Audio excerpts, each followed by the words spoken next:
দ্বিতীয় পরিচ্ছেদ। কেন যে ধনদাস বলিয়াছিলেন যে আমি পুরন্দরের সঙ্গে হিরণের বিয়া দেব না, তাহা কেউ জানিত না। তিনি তাহা কাহারও সাক্ষাতে প্রকাশ করেন নাই। জিজ্ঞাসা করিলে বলিতেন বিশেষ কারণ আছে। হিরণময়ীর অন্যান্য অনেক সম্বন্ধ আসিল, কিন্তু ধনদাস কোনো সম্বন্ধেই সম্মত হইলেন না। বিবাহের কথা মাত্র কর্ণপাত করিলেন না। কন্যা বড় হইল বলিয়া গৃহিণী তিরস্কার করিতেন, ধনদাস শুনিতেন না।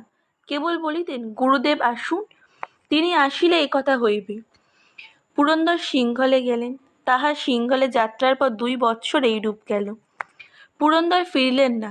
হিরণময়ীর কোনো সম্বন্ধ হইল না। হিরণ 18 বৎসরের হইয়া উদ্যান মধ্যস্থ নবপল্লবিত চতুর্বৃক্ষের ন্যায় ধনদাসের গৃহ শোভা করিতে লাগিল। হিরণময়ী ইহাতে দুঃখিত হয়েন নাই। বিবাহের কথা হইলে পুরন্দরকে মনে পড়িত।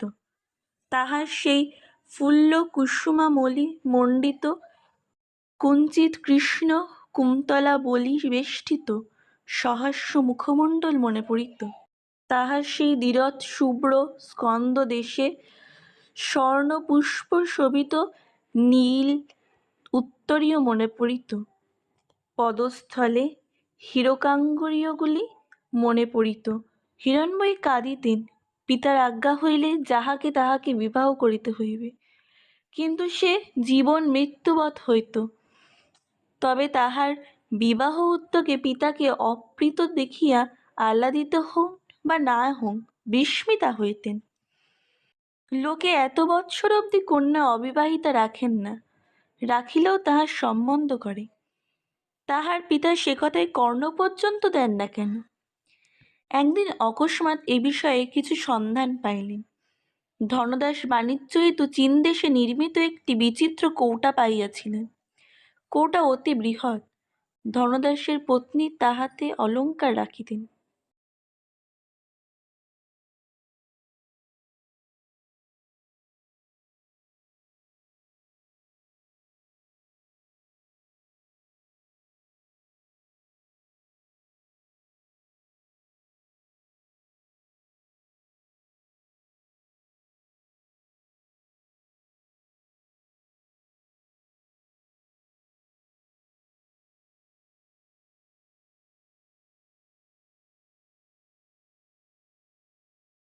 অলঙ্কারগুলি রাখা ঢাকা করিতে হিরণময়ী দেখিলেন যে তাহাতে একখানি ছিন্ন লিপির অর্ধাবশেষ রহিয়াছে।